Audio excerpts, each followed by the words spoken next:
The more means by which people can act, the easier attack becomes and the harder defense becomes. It's a simple matter of complexity. The attacker only needs to choose one line of attack, the defender needs to secure against all of them. This isn't just true of small thermal exhaust ports, it's true in our software ecosystems today and any other system with many dimensions of movement. Complexity, more degrees of freedom within a system, allow for greater attack surface. When they can come not just from all points on the compass but from above and below as well. The arc of human history is an arc bent by our creativity and inquiry towards more options, more ways of existing and acting. Towards greater freedom. Every human invention expands in the immediate the number of means we have to act. And intertwined with such freedom has of course come greater destructive capacity. From the eon when only an elite could be warriors, when attack was the purview of a select few, to an era when anybody could carry a spear or sword and kill maybe one other person before dying, to the era of the musket and the automatic weapon. Today each and every one of us carries small grenades around in our pockets and bags. An incidental byproduct of storing charge for our phones and laptops. Tomorrow the hobbyist with an RNA printer in her garage in Seattle will be able to download or tweak together an Ebola or toothpicks of such apocalyptic virulence that it would never evolve naturally. This is not a danger posed by a single technology, it is inherent to the very arc of technological development itself. As our tools expand our physical freedom, they force changes to our social freedom. As we've progressed through our accelerating technological development, as the knowledge we discover and the tools we invent have inexorably expanded our capacity for attack, our social systems have evolved too. They have had to. From honor systems to deal with a few great warriors to early majoritarian democracies where counting heads was roughly as good as determining how a battle between sides would play out. But as our technologies expand our capabilities, the protection of minorities and of the lowest of the low has become increasingly important. From muskets in the woods that enabled a minority of insurrectionaries to break from the British Empire, to sticks of dynamite, the Great Leveler, as it became known to the working class in the struggles of the progressive era. Our social systems, our political institutions, our civic morals, have grudgingly adapted to this changing context. But they have not adapted fast enough. When we talk about the stunning advancements and changes that have been unleashed by the feedbacking effects of technological development, there's an understandable desperation in our language. Guys, this is so important. This is going to be a thing. There are risks to this. We'd better do it right. But too often people respond to incredibly important questions with "we'll use democracy," with no analysis of what that actually means. Democracy in this context is a cognitive stop, it's a slogan we use to terminate considerations. To pat ourselves on the back. The notion that social democracy and transhumanism are reconcilable is absurd. Democracy in the sense of majoritarian decision-making is primeval. It stems from a context where how many people you had determined a battle. But even constitutional democracy, monarchism, enlightened socialism, or technocracy, whatever the system of government, requires control in a way fundamentally irreconcilable with technological empowerment. Control is like defense.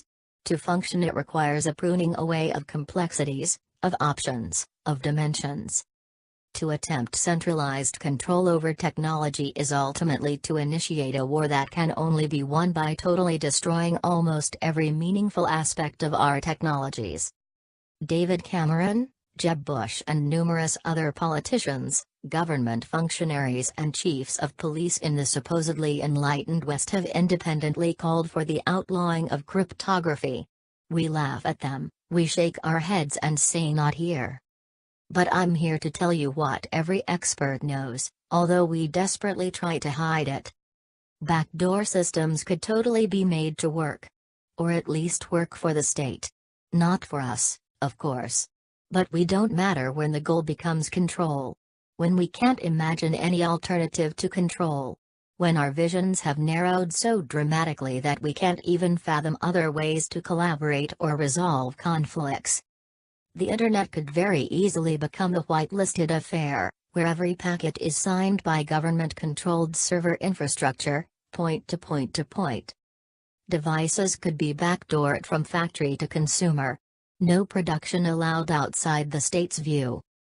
We are not yet at the point where fabrication is distributed enough to make suppression or draconian regulation impossible. The abolition of general-purpose computing is a real threat, as are calls for the abolition of the Internet. When it comes to the Internet, to information technologies, to the dissolution of intellectual property, we often say that the math is on the side of freedom. But while it often makes authoritarian control somewhat more challenging, those challenges can still be overcome with sufficient force, with sufficient infrastructural rigidity, and with sufficient public support. The most virulent force in the crypto wars, in the copyright wars, and every other battle over technology in the last 3 decades has been narrative. We are on many fronts, in many demographics, losing that battle. The aristocracy has historically been anti-tech. And much of the mid-20th century explosion of continental philosophers writing nebulous obscurantist screeds against technology and science were from a tradition that knew perfectly well that they had to decrease the technological means people had access to in order to stay relevant. They crafted Orwellian visions of freedom that were about retreating to some kind of confined and protected static state of life. Their rejection of technology amounted to a rejection of positive freedom, the freedom to. What they encouraged instead was freedom from knowledge, freedom from choice, freedom from growth, freedom from creativity and inquiry. This reactionary current seeps throughout our society. It is immensely influential. It's not to be underestimated. Freedom to is disruptive and complex. It expands options. And when truly decentralized, spread to individuals, it makes it impossible for power to function. For any actor, individual or institution, to control the vast unfathomable diversity and complexity of the world. Impossible to impose edicts, even democratic ones. When liberal or social democrat transhumanists declare that what we need is technology under the control of the people, what is never included in that is how exactly that kind of control is supposed to work. What does a world look like in which we have the capacity to stop people from printing AR-15s? Forget the fuzzy-wuzzy associations of democracy, even direct democracy. Ask yourself what actually needs to be done to control gene therapy? Single facilities of government overseen use of high technologies. Massive backdoors in everyone's devices that aggressively monitor and limit use?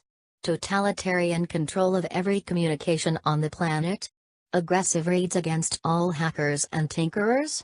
Systematic accounting of every fabrication machinery in existence?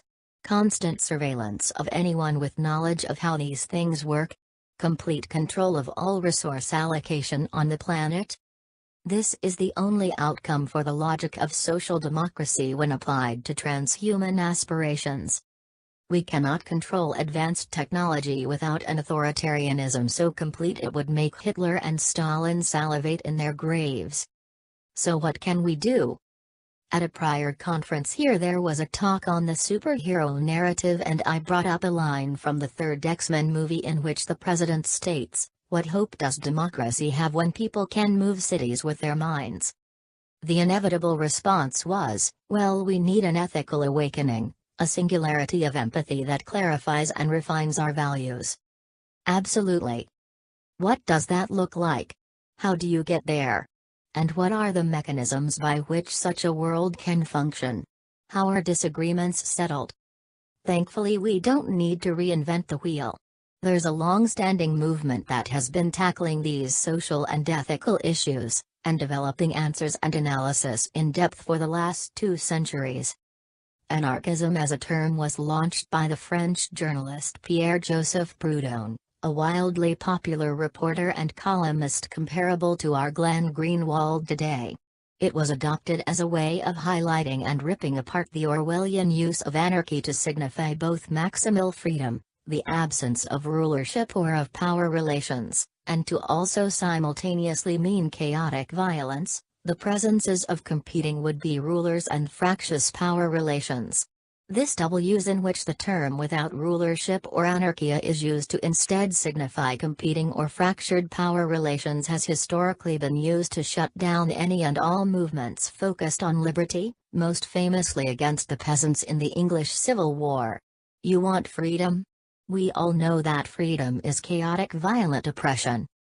In this definition as promoted by the elites of the Middle Ages, the very idea of not controlling each other, not domineering each other, not exploiting, thieving, or doing violence to each other, is written out of our language itself.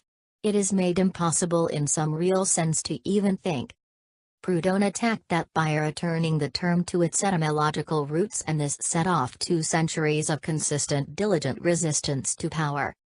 Anarchists have never taken power. We have resisted authoritarianism and oppression in every arena, from calling out Marxism long before its draconian aspirations became public record, to fighting and dying to resist fascism, fighting Franco until he couldn't afford to join Hitler and Mussolini, and leading the resistance against the Nazis across Europe.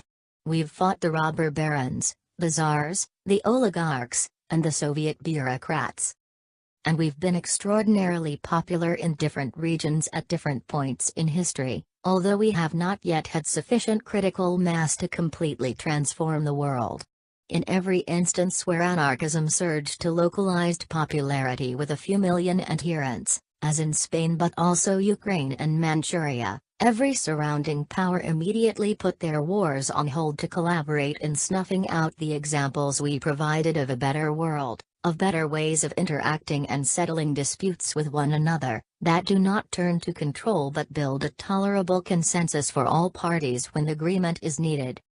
We've been at the forefront not just of technology like cryptocurrencies and the Tor project, but we've also been at the forefront of struggles against patriarchy, racism, homophobia, ageism, ableism, etc., etc. since long before there were popular coalitions like feminism. We smuggled guns to slaves and ran abolitionist journals. We've coursed through the veins of our existing society, pioneering myriad social technologies like credit unions and cooperatives. We've consistently served as the radical edge of the world's conscience, and played a critical role in expanding what is possible while developing and field testing new insights and tools. Anarchism, as many commentators have wryly noted, has served as the laboratory of the left, of social justice and resistance movements around the world. Even where we remain marginal, the tools we invent eventually become mainstream. You do not need to wonder how people would resolve conflicts if every super-empowered individual was carrying the equivalent of a nuclear veto in their pocket.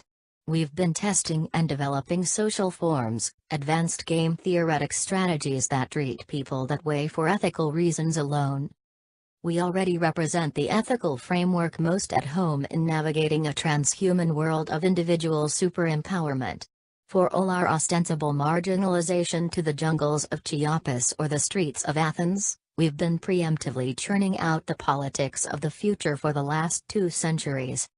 But what this experience has also brought is an appreciation for the function of power systems, their boring mechanical dynamics. The sociopathic cancer of our power structures will not go quietly into the night. There will not be some kind of awakening that makes our rulers suddenly okay with surrendering their control over us, allowing new technologies to make them irrelevant. They will not passively sit back and allow alternate infrastructures and cultures, new worlds to develop in the shell of their old one. They have always fought any attempt at this. And they will need to be fought for the future to win. Anarchism brings a steely-eyed clarity to the landscape on which we struggle. It says that while state power can sometimes secure some changes, the more you use it the harder it will be to dissolve that power itself. Marxists pretended as though their end goal was a classless, stateless utopia of maximal freedom, but the means they chose were incoherent with this goal. You can't gulag people into being free. And you can't regulate the tools people build while maintaining a commitment to expanding their options in life, to making us more than human. Ends and means are not precisely one-to-one, but they are deeply interconnected. And if anarchism, and our toolbox of respectful autonomy and consent, is the only survivable, the only functional way of handling the ultraviolet limit of expanded technological capacity, then we cannot afford to move in opposing directions today. We must move in ways that do not trade away the future for short-sighted ameliorations. We can't afford, in short, to take steps backward, towards greater state power, greater power even in the hands of corporate giants like Google, in hopes that these monsters we feed to make our tasks easier today will somehow wither away on their own accord. Somehow comply meekly as technology impedes and resists the power they've grown accustomed to. We must take the seemingly more difficult path forward, but one that remains consistent. But thankfully one of the other things anarchism makes clear is that we do not have to raise huge legions of people to our side to win. A tiny minority can make a huge difference, can make it impossible for control to function, can disrupt the rigidity and overextension inherent to systems that attempt to control us.